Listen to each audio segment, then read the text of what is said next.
Hey groupies, welcome back to Form Therapy. I'm the video channel producer. You can call me PD, and today we are checking out Baby by The Rose. I have been waiting for this song for a long time. Just a little background, I actually already heard this song once. I heard it live when I went to go see The Rose in Seoul back in Christmas time. On Christmas Eve specifically, I attended the Rose concert and they actually performed this song live.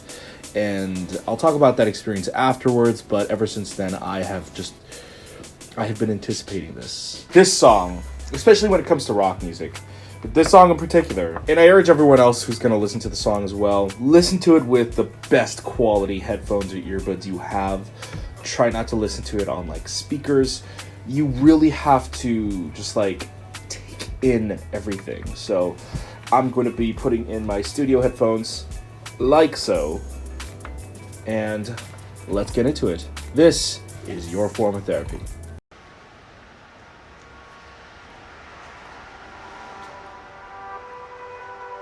Now this doesn't look like Korean. Alright, I have the volume really loud for this one in particular, so I might not talk a lot. I might just let the song take over and wash over me. Oh. This piano opening is so beautiful, but then yeah.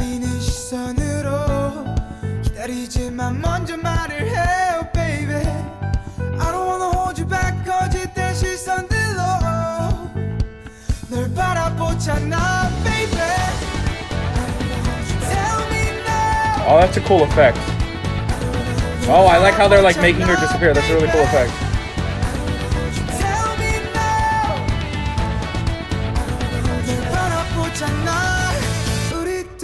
I wonder if this is China or Hong Kong. Definitely doesn't seem like Korea, based on its architecture.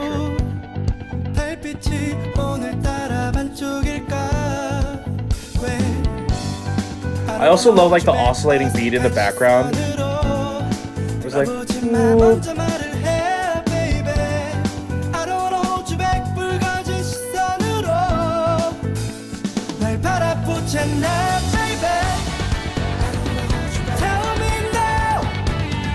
God, I love the drums in this song so much. Man, they are so prescient. Prescient?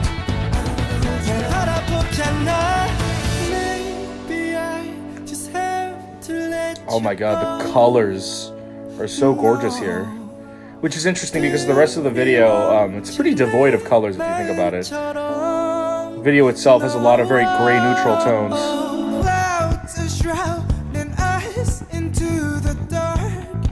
Oh.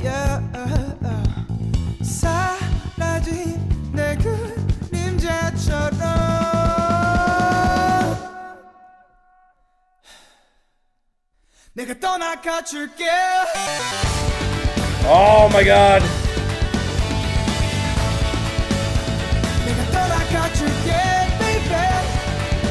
Alright, wait for it. Wait for it.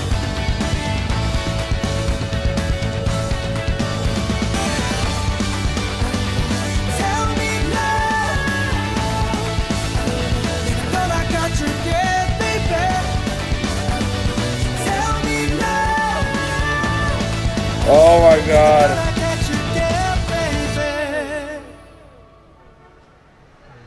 It's just as epic as I remember. Seriously? Oh my God. I know I didn't talk much during the reaction, but I really wanted to just take it all in and sort of just let the music consume me and then talk about it afterwards. This song, man, it's so simple in certain aspects, and yet it is so complex and emotional. Okay, let's break down the song a little bit. First of all, I love the singing here. I love, especially Sammy's singing stands out to me. It sounds very desperate, you know? This song has a lot of yearning, it has a lot of angst, and especially with like the hard-hitting guitar tones. He sings and he cries out, especially that ending scene.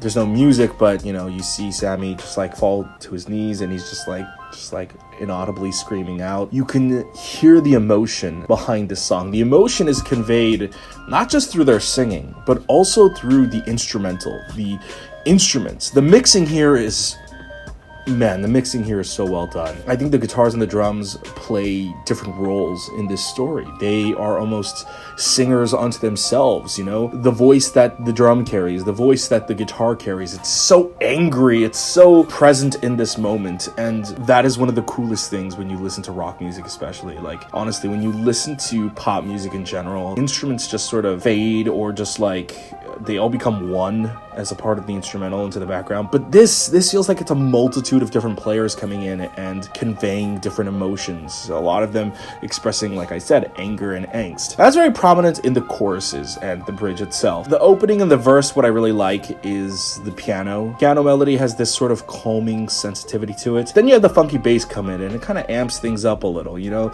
adds a little kick to the step. And then comes the chorus. Now, this is one of those songs where I think the chorus is not satisfying. I mean that in a good way. The chorus is like, it sounds like it's ramping up, you know, especially the guitar riff in the chorus, who goes dun dun dun dun dun dun dun dun. It keeps ramping up, but it kind of never explodes. It kind of builds up all this tension and it never drops, you know, and it kind of leaves you in this angsty, riddled state, which I feel like goes in tune with the song. You know, you ever listen to a song and like you expect a drop and then there's no drop and you feel incredibly dissatisfied? It's putting you in a state of anxiety without you even realizing it. That's fucking genius. And then it does that for the first chorus and then it does that for the second chorus. There is no final chorus.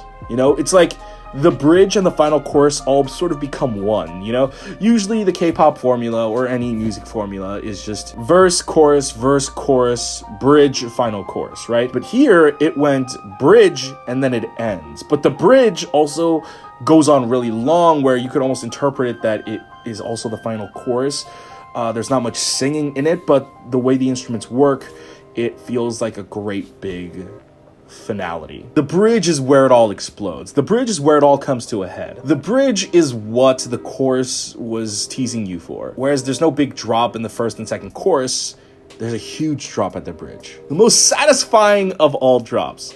내가 떠나가줄게. There's an electronic glitch and it actually raises the climax even more. It doesn't drop right away. It goes, it goes up and then it drops. You know, so it actually raises your anxiety even a little bit more, but it also prepares you. You're like, oh, what is this? And then boom, the drums kick in, the guitars kick in. My God. But the first part of that bridge is just repeating the chorus. What I really love is the second part of the chorus, is where they're repeating basically the first and second chorus, and then on top of that, they throw the electronic beat that they've been oscillating throughout the song, and then the drums are just going ham over it. It's called dun dun dun dun dun dun dun dun dun dun. It's insane. It's like playing two different songs over each other and they're somehow working. The way I described this beat when I first heard this and when I first witnessed it live, the final chorus is like an electronic storm. That's the only way I can describe the final chorus. It's like a storm of emotion. It's like a storm of electronic beats. My God, it is so heavy. It is so powerful. It is so emotional. And there's just so much behind that final crash. I'm in love with this song. Now, in regards to the video production, I think this is their best shot music video. In the music video before, they went for a more desaturated look, but I thought it was a little too desaturated. Here, it's desaturated, but the color grading is a lot better, so it actually has a little bit more of an indie film feel to it, as opposed to just being ungraded, so I really enjoyed that. It's a little bit different from the Rose. The Rose felt more like a live sort of video. This one has definitely more a film-like feel. And shooting in a city like this, especially with older buildings and repeating patterns, if you notice that as well. There isn't much to set design here because it's a lot of live locations, but the framing of the shots was absolutely well done. Whoever their cinematographer slash camera person was, they did a good job in framing that and showing off a lot of the patterns. It makes the video a little bit more mesmerizing and tantalizing, especially with how the instrumental here works. So that was very well done. Honestly, I can't praise this song enough. I think it's their best song, best title track so far anyways, at least. This falls into the genre of dark electronic rock that I have just been seeking my entire life. Day 6's I Wait is very much in this genre, and not a lot of songs are like this. Not a lot of rock songs are like this. You see, what I think the Rose and Day 6 do well is combine three different genres of rock: alternative rock, modern rock, and ballad rock, and they sort of create this contemporary K-pop rock type feeling that is really not present anywhere else. And really, I want more songs like this. I really want songs that are an emotional, electronic roller coaster rock and roll storm. And I know it's rare, but man, when it happens, it knocks it out of the park. This song is a 10 out of 10. Thank you, The Rose. This was amazing. And just in case you're watching, please stop, Sammy.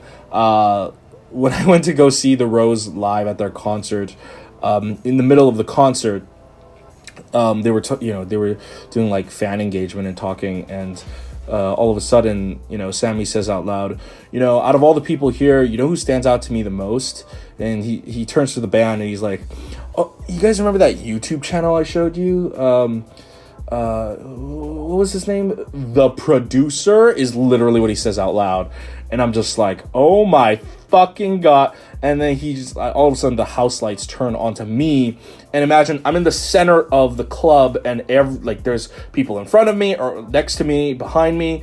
And all of a sudden their eyes all turn to me. And he's just like, hey, thank you for your reaction videos. It's like, thank you for all your kind words, all of that, et cetera, et cetera. And I'm just like, yeah, gave me total anxiety. Oh my God. So Sammy, this was well done, but oh my God, please stop watching. I remember even afterwards, there was something, they were talking about a high touch, and I was like, a high touch? I didn't hear anything about a high touch. I was like, all right, how do I avoid this high touch? And I was trying to escape out a different way, and one of the staff members just started pushing me. They're like, no, the high touch is this way. I'm like, I'm not trying to go to the high touch. And then I wound up at the high touch, which was literally right outside the exit door. They're just waiting there so you can't escape it. And I'm just like high-fiving them, and then Sammy's just like, oh, hey, thanks for coming out, seriously. And I'm just like, yeah, sure. And he said, which is very interesting, he said something Jay said when I went to his Day 6 show, at least the Day 6 show in LA. He was like, oh, I'm so sorry, today could have been better, you gotta come back, we could put on a better show. I'm just like, what the hell are you talking about? That was amazing. That's pretty much how the conversation went. I'm just trying to go down the line, and then I'm walking away, and all of a sudden I hear in the distance, I love your videos, and I'm just like, oh my God, this boy is trying to kill me. But yeah, that was my experience with The Rose. People are asking if I'm gonna go see them in LA. I wasn't, but now I might.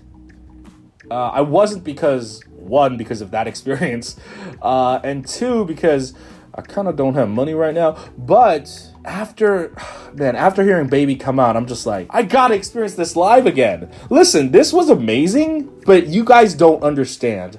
This song live, it will consume your soul. Seriously, if there are still The Rose tickets available near your city or anywhere you can travel to within a reasonable distance, you should purchase them and go now. If you were considering it, seriously, go now. Experience this song live. It will change your life. Anyways, guys, what did you think of Baby by The Rose? Did it live up to the hype? Do you love it as much as I did? Let me know in the comments below. Also, thank you to our monthly groupies. We couldn't do this without you guys. If you want to join the club, go to patreon.com/formatherapy. For as little as $2 a month, you get early access to reaction videos and a lot more. Also, if you can't help us out monetarily, that's completely fine. Why don't you just go ahead and click like down below? It helps us out a lot. Go ahead and click subscribe up here. Tune in for future reaction and review videos, and go ahead and watch all our other videos over here.